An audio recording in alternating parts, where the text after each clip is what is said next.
Hello बच्चों, let's see this question. The oxidation state of sulfur in the anions SO3 2 minus, H2O4 2 minus and H2O6 2 minus follows the order. So हमें बताना है oxidation state of sulfur different anions में किस तरह से और किस ऑप्शन में सही रूप में सही वे में arranged. Okay, so the key concept,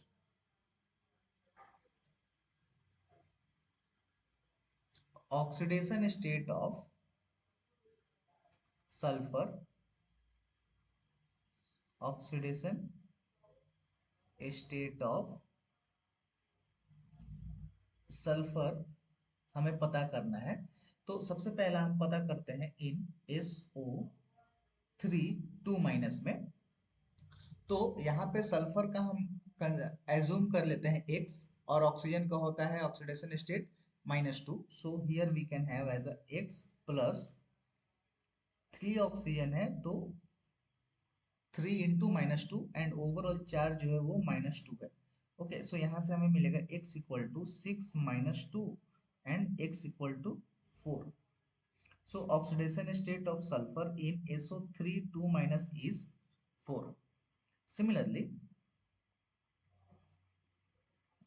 in next anion as H2O4 2 minus में यहाँ पर भी हम x मानेंगे सल्फर का ऑक्सीडेशन स्टेट एंड 2x, दो सल्फर है तो एंड ऑक्सीजन 4 है तो 4 2 minus and equal to -2. So here 2x is equal to 6 and x equal to 3.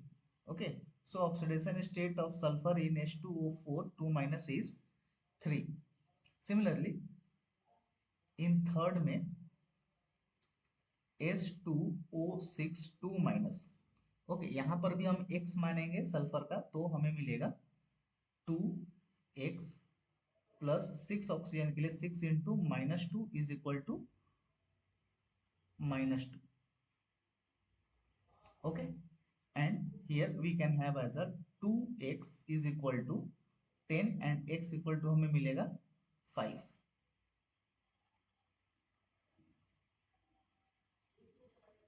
तो H2O6 2 माइनस में ऑक्सीडेशन स्टेट ऑफ सल्फर जो है वो है 5. सो इंक्रीजिंग ऑर्डर में अगर हम अरेंज करें तो सबसे पहला 4, सॉरी सबसे पहला 3 का आएगा यानी कि S2O4 2 माइनस. इसके बाद जो ऑक्सीडेशन स्टेट है वो है 4 जो है SO3 2 माइनस का. ओके, एंड इसके बाद सबसे हाईएस्ट है H2O6 2 माइनस का. Right, so this is the correct order, correct order. और ये मैच करता है ऑप्शन बी के साथ. ओके, ऑप्शन बी के साथ ये मैच कर रहा है. So correct option for this question is option B. Correct option is B. So I hope you all understood it well. Thank you. All the best.